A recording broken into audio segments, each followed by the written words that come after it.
Journaliste, écrivain et scénariste polonais, Zygmunt Miłoszewski était vendredi 12 octobre 2018 à la librairie Ombre Blanche à Toulouse à l'occasion de la parution de son roman Inavouable aux éditions Fleuve et de sa présence au festival Toulouse Polar du Sud qui se tenait du 12 au 14 octobre dernier au Forum de la Renaissance. Bonne écoute.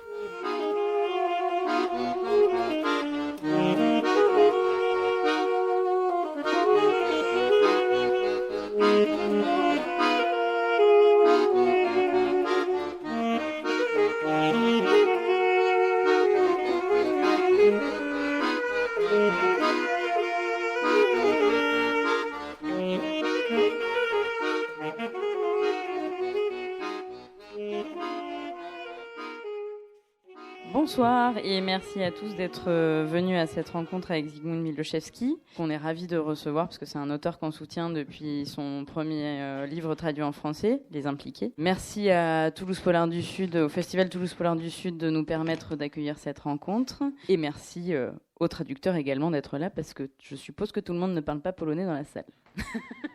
Alors comme je m'occupe du festival, je vais juste en dire 3 mots de plus, c'est que le programme complet, vous le trouvez là, il y a les dépliants qui est sur la table, et que pour ceux qui aiment la littérature polonaise, il y a un second auteur polonais qui a été invité.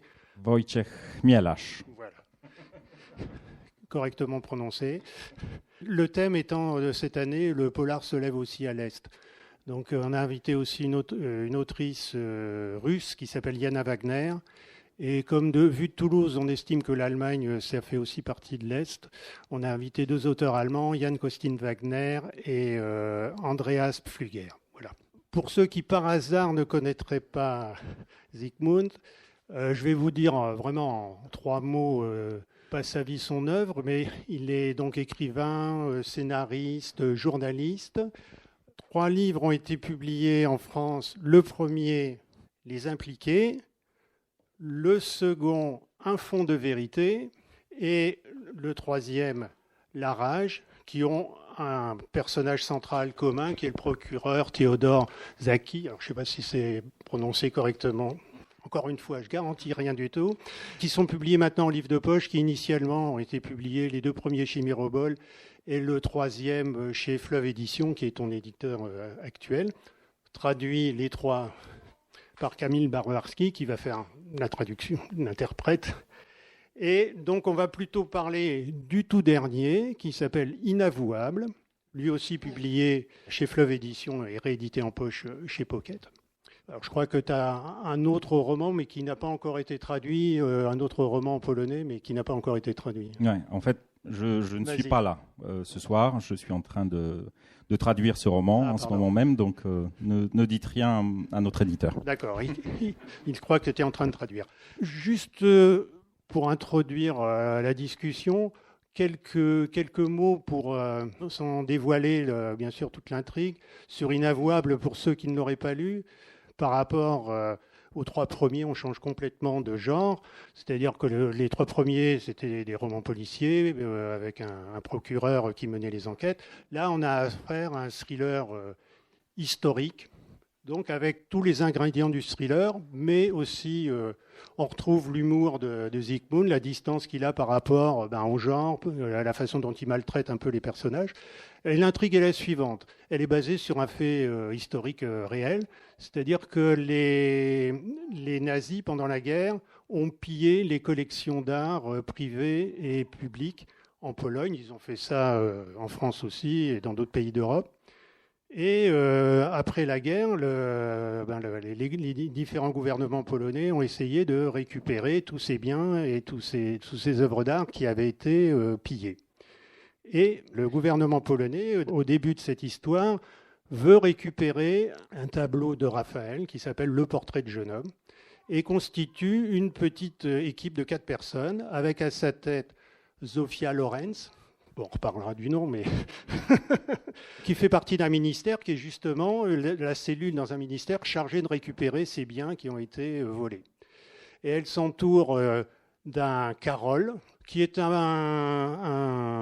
marchand d'art plus ou moins honnête et qui a aussi la caractéristique d'avoir été son amant autrefois.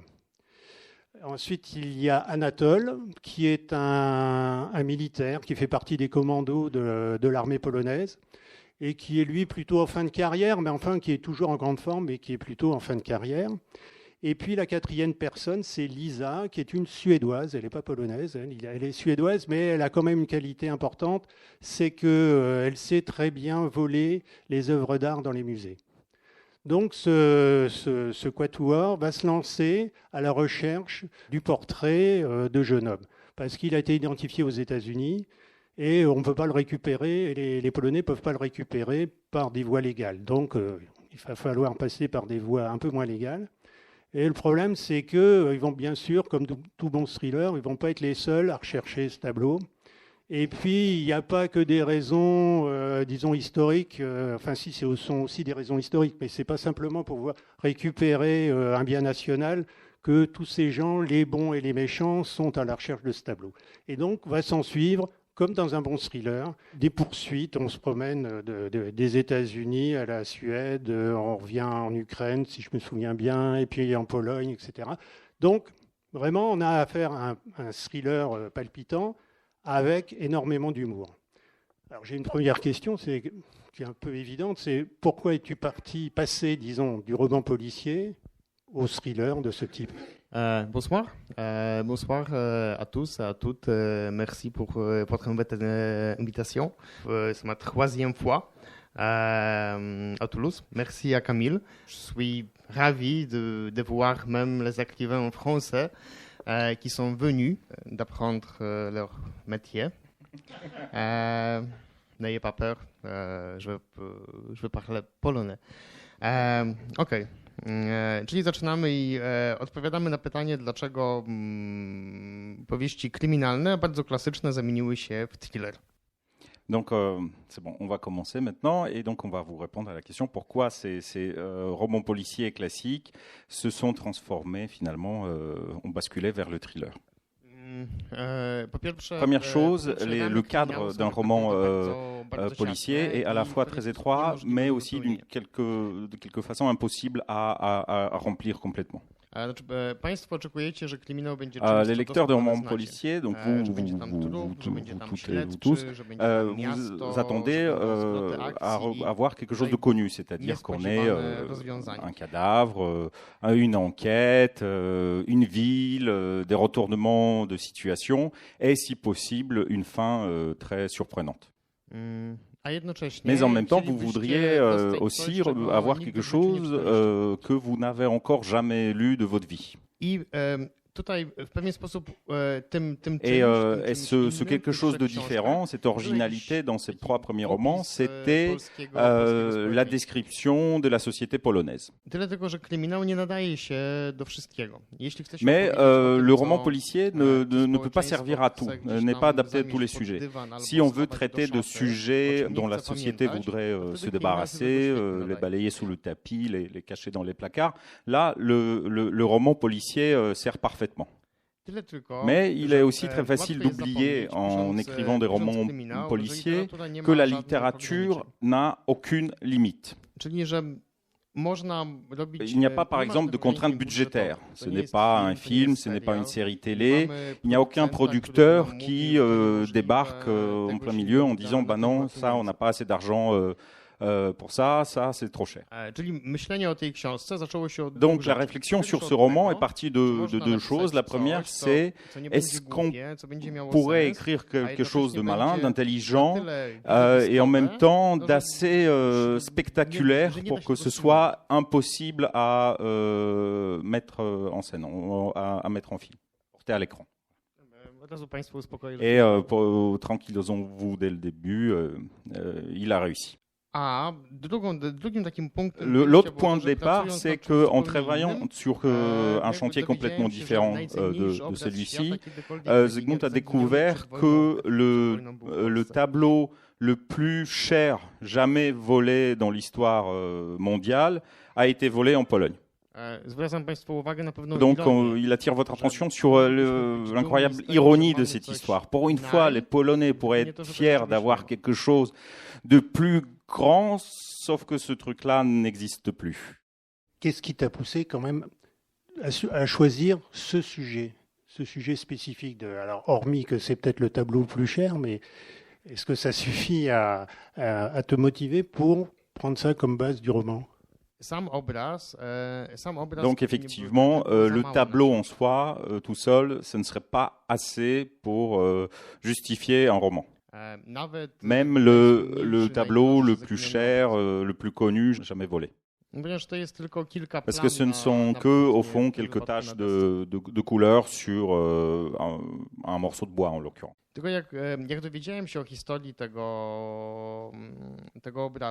Mais une fois qu'il a découvert l'histoire de ce tableau, il s'est dit que c'était un bon point de départ pour parler des histoires nationales. La question qui s'est posée, c'est à quel point c'est important, c'est-à-dire toutes les nations, on a tous nos trésors nationaux, et il s'est dit que ce serait intéressant de réunir ces deux thèmes, c'est-à-dire faire quand même un roman d'aventure, un thriller, et en même temps parler de la mémoire nationale. Et de montrer combien il y a de secrets dans l'histoire européenne et comment ces secrets peuvent influencer l'histoire actuelle. On rembobine. Il vient de remarquer que c'est peut-être parce qu'il est à l'étranger, là il essaye de paraître plus intelligent qu'il n'est en réalité.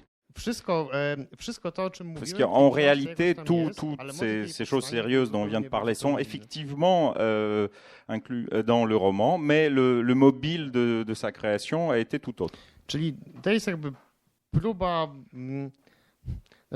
livre, c'est une tentative de retrouver ce saint Graal de la littérature dont il se souvient en tant que jeune homme.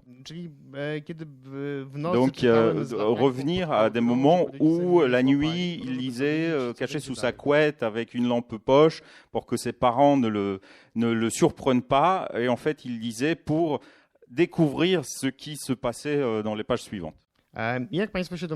Comme vous pouvez l'imaginer, c'est les livres qu'il lisait sous la couette, comme ça, ce n'était ni Balzac, ni Thomas Mann, ni Shakespeare, mais d'incroyables romans d'aventure. Mais parmi ces livres, il y avait évidemment des classiques français comme Dumas, comme Verne, et il a essayé justement d'écrire un roman qu'il a toujours adoré lire. Donc effectivement, il s'agit d'un moment important dans la vie de tout romancier, c'est-à-dire le moment où il cesse d'écrire des romans qu'il pense devoir écrire, mais il commence à écrire des romans qu'il aurait envie de lire lui-même. On participe à ton plaisir d'écrire un roman d'aventure avec plein de rebondissements, etc. Une question à propos de tes personnages, parce qu'encore une fois, on est dans un thriller à rebondissements, mais tu prends quand même une certaine distance par rapport aux personnages. Il y a toujours une pointe d'humour par rapport à ce qu'il leur... Enfin, il leur arrive des tas de misères, à ces personnages. On est à Toulouse en ce moment, il y a deux auteurs polonais au nom de famille imprononçable. Et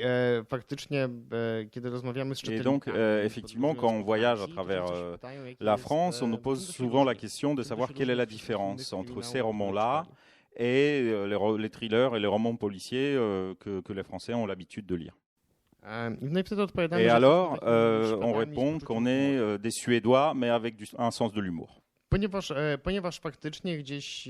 Si on devait un peu trouver une marque de fabrique pour des romans policiers polonais, dont il y en a pas mal, et qui sont aussi, entre autres, traduits en français et qui arrivent jusqu'à vous, ce serait ça. Ce serait une sorte d'ironie triste et de l'humour noir. Donc il fait effectivement son possible, c'est beaucoup de travail parce qu'en général il est plus facile d'être sérieux que d'être amusant, et dans ces histoires sérieuses il essaye de faire en sorte que cette ironie et cet humour soient toujours présents. C'est aussi une question de personnalité. Il estime que tout, à part peut-être les maladies mortelles, peut être transformé en plaisanterie, et effectivement effectivement, l'univers, par exemple, cinématographique de Woody Allen, lui, est beaucoup plus proche que celui de Bergman. Il estime que le meilleur romancier du XXe siècle, c'était Kurt Vonnegut. Si on continue sur les personnages, donc il y a 4 personnages, enfin il y a l'équipe de 4 personnages qui est à la poursuite du tableau. Il y a 2 femmes, 2 hommes. Et dans l'équipe, on a quand même l'impression que ce sont les 2 femmes qui commandent, quoi, qui mènent l'équipe. C'est génial, votre question, c'est le plus grand compliment qu'on ne lui a jamais fait. Il faut qu'il raconte ça à sa femme.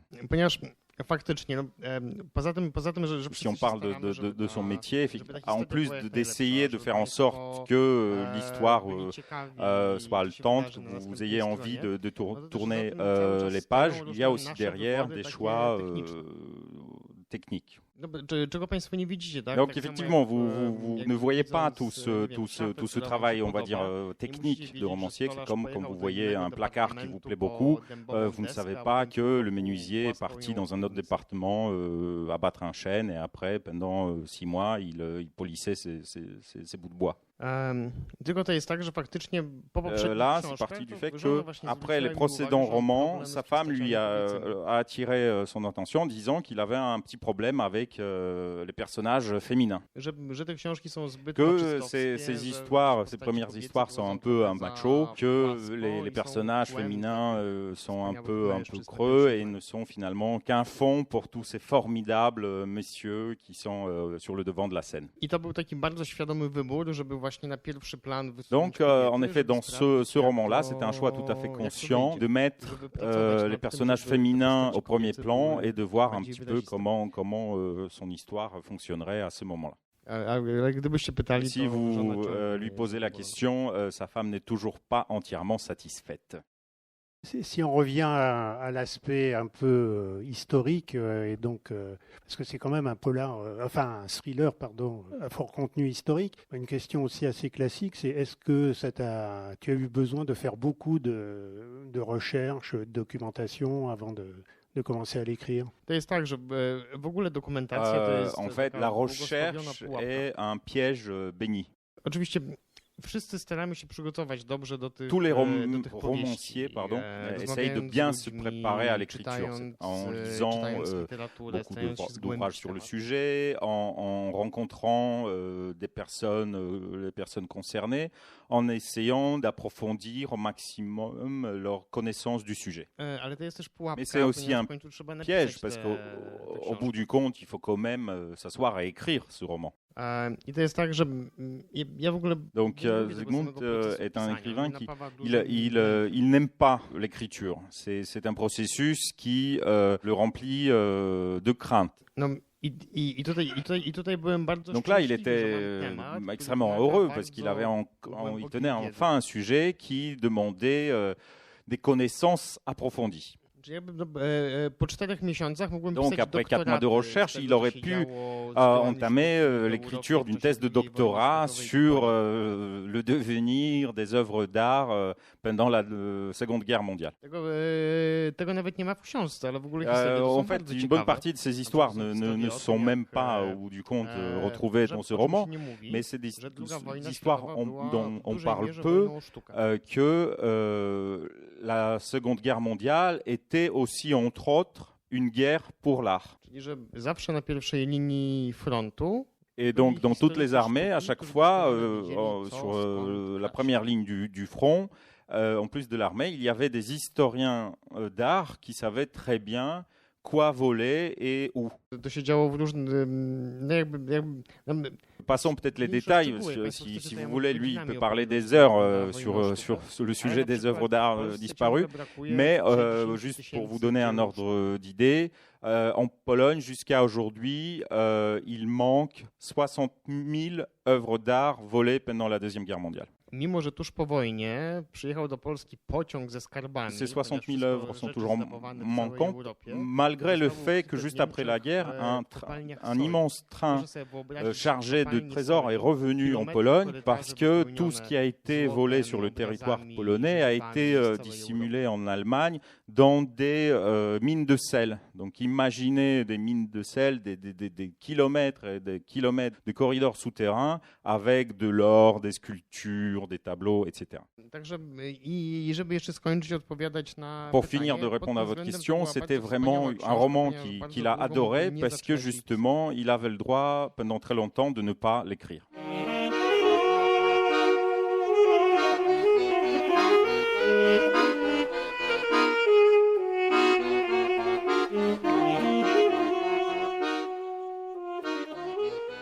Zygmunt Miłoszewski à la librairie Ombre Blanche à Toulouse le 12 octobre dernier pour la parution de son roman en français Inavouable aux éditions Fleuve et dans le cadre du festival Toulouse Polar du Sud.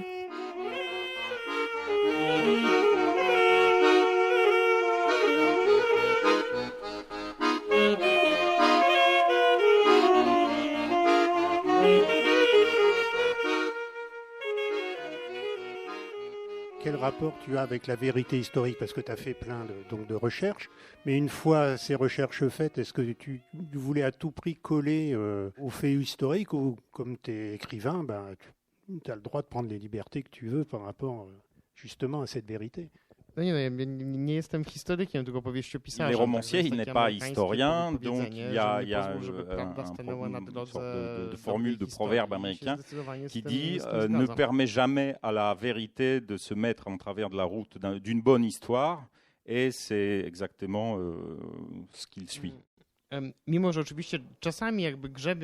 Mais effectivement, au cours de la recherche, il peut trouver, c'est pour ça, par exemple, il n'imagine pas avoir des assistants qui pourraient l'aider dans ses recherches, c'est-à-dire au hasard de ses recherches, il peut tomber sur des histoires ou des bouts d'histoire qui sont meilleurs que des histoires fictives.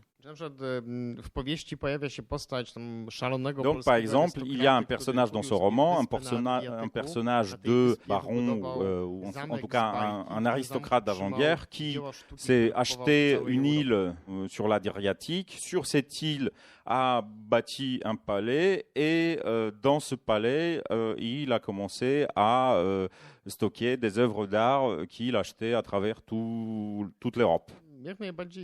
Et ce personnage absolument incroyable, finalement, c'est de la vérité historique pure. L'île, maintenant, appartient à la Croatie et le palais est toujours debout.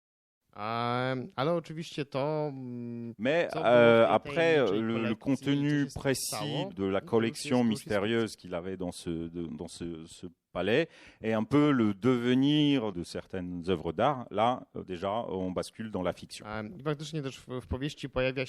Il y a aussi dans ce roman un grand secret de l'histoire, un grand mystère. Pourquoi il y a ce secret de l'histoire? Parce que, comme il disait, juste le portrait de Raphaël, ce ne serait pas assez pour motiver ce roman, donc il a mis un secret beaucoup plus important. Et jusqu'à aujourd'hui, certains de ses lecteurs reviennent le voir après avoir lu le livre en disant que waouh, ce secret, il est vraiment époustouflant, mais malheureusement, ils n'ont rien trouvé dans Wikipédia à propos pour étayer ce qu'il racontait. Au fil du livre, donc là, on a bien compris, il y a un portrait donc de Raphaël, mais tu parles aussi j'ai l'impression de ton admiration pour les impressionnistes, parce que j'ai trouvé que tu avais de très beaux passages sur la peinture des impressionnistes. Paradoxe, c'est assez intéressant, parce que même s'il est romancier et qu'il est historien de la culture, un peu historien d'art, donc de formation, il ne trouve pas en lui une grande admiration pour l'art.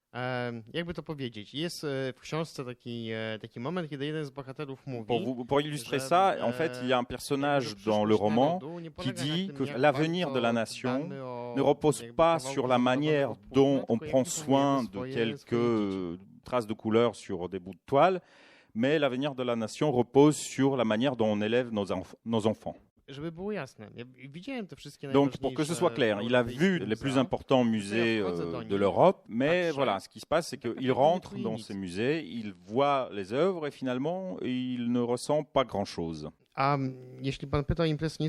quant aux impressionnistes, effectivement, le roman est absolument actuel, il se passe dans le temps présent, mais ses racines, disons les racines de l'histoire, puissent dans le passage fin du 19e, début 20e. Donc effectivement, vu la période, ça aurait été dommage de ne pas en profiter pour parler des impressionnistes. Curieusement, il est beaucoup plus touché, plus impressionné par l'architecture que par la peinture.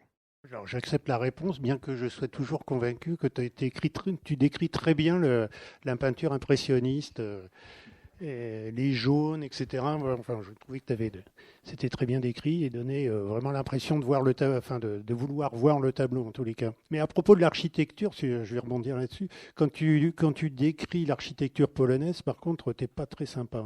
T'aimes bien l'architecture, mais peut-être pas celle de Varsovie, alors. Tak, ale to jest jakby różne narody mają różną historię. Effectivement, différents peuples ont différentes histoires et effectivement, traditionnellement, la Pologne n'est pas une terre de bourgeoisie, mais plutôt une terre paysanne. Donc effectivement, ajoutant à ça une histoire très déchirée, très difficile, et on aboutit effectivement au fait que la Pologne n'est pas la Mecque de l'architecture. Mais que ce soit clair, ce n'est pas non plus un marécage boueux dont sortent quelques maisons en bois. Il y a aussi en Pologne des endroits qui sont absolument magnifiques. Par exemple, un tiers de la Pologne actuelle était allemande avant la Deuxième Guerre mondiale. Donc on a hérité de quelques jolies villes quand même. Si tu n'aimes pas trop les villes, tu aimes beaucoup par contre les montagnes Tatras. Il y a un passage plutôt vers la fin où tu expliques ton admiration pour ces paysages, me semble-t-il. Tak, to jest znowu, oczywiście. W powieści, jak Państwo. W Polsce faktycznie mamy góry typu effectivement, en Pologne, on a des montagnes de type alpin qui prennent la surface d'un tiers de banlieue d'une ville moyenne. Il y est très attaché parce qu'il a énormément de souvenirs dans ces montagnes, puisque c'est là qu'il apprenait à skier enfant, c'est là qu'il se baladait, donc il a un grand sentiment pour cet endroit. Et donc sur cette couverture, la couverture française qui est différente de la couverture polonaise, il y a une vue de montagne avec le refuge de haute montagne qui existe dans le roman et où il se passe pas mal de scènes du roman.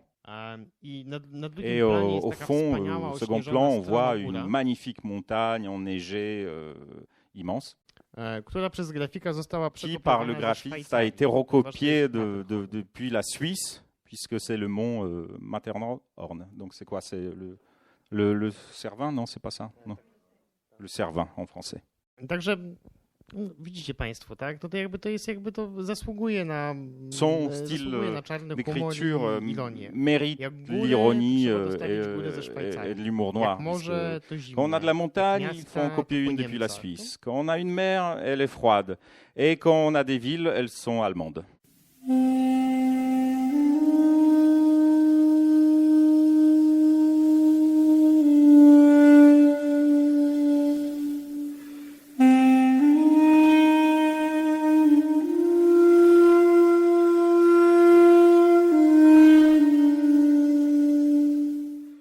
Donner la parole, juste pour vous dire que moi je vais m'évaporer, donc pour me téléporter ailleurs, et donc c'est Camille qui va finir l'animation des questions-réponses, donc c'est à vous. Bonsoir Zygmunt. Si j'ai bien entendu, tu n'aimes pas la peinture, tu n'aimes pas écrire, tu te méfies de l'histoire. Alors je voudrais simplement savoir, pour avoir un ordre d'idée, savoir si tu te places plutôt du côté des romanciers ou franchement du côté des escrocs? Chciałbym zwrócić uwagę, że jak Je voudrais remarquer que quand, par exemple, vous allez chez le médecin, chez un chirurgien, par exemple, vous ne voudriez pas qu'il soit complètement amoureux de chaque morceau de votre corps. Donc le fait qu'il garde une certaine distance envers son métier n'impacte pas de manière négative la qualité de sa prose. Ça vient toujours de plein d'endroits différents et des endroits assez étranges. Donc là, en l'occurrence, il travaillait sur un scénario d'une série télé. Il avait besoin d'une œuvre d'art disparue pour une histoire de second ordre, de second plan. Il avait découvert à l'occasion de cette série télé l'existence, plutôt l'inexistence maintenant de ce Raphaël, qui était très intéressant. Ça lui a servi dans ce roman, mais ce qui était intéressant, c'est que cette série télé a été réalisée par la suite. Donc, dans l'épisode en question, finalement, le tableau, ça en était un autre, mais ils se sont dit que, bon, puisqu'il y avait un livre à propos du Raphaël, ils mettraient aussi ce Raphaël dans la série télé. Potem niestety zobaczyłem, jak oglądałem odcinek tego serialu, kiedy obraz jest wycinany. Ce n'est plus lui qui est en charge de ce rajout de Raphaël dans la série, et malheureusement, il a vu donc l'épisode où le Raphaël en question est découpé dans son cadre, roulé en rouleau et mis dans un tube pour être volé, ce qui serait correct, sauf que le Raphaël en question est peint sur des planches de bois. Dobrze, będziemy pomału kończyli. Donc on va mettre fin à cette rencontre parce qu'il faut encore que je rentre vite fait à l'hôtel pour continuer à traduire son prochain roman. Ale zapraszam jeszcze Państwa jutro i pojutrze. Mais on vous invite toutes et tous au salon. Demain et après-demain, il y aura l'incroyable nombre de 2 auteurs polonais. Kto wymówi nasze nazwisko poprawnie, nie mając polskich korzeni, dostanie czekoladkę. Et ceux qui réussiront à prononcer les 2 noms de famille des Polonais correctement, parmi les personnes qui n'ont pas d'origine polonaise, recevront un chocolat en récompense. Bardzo dziękujemy. Merci beaucoup. Merci.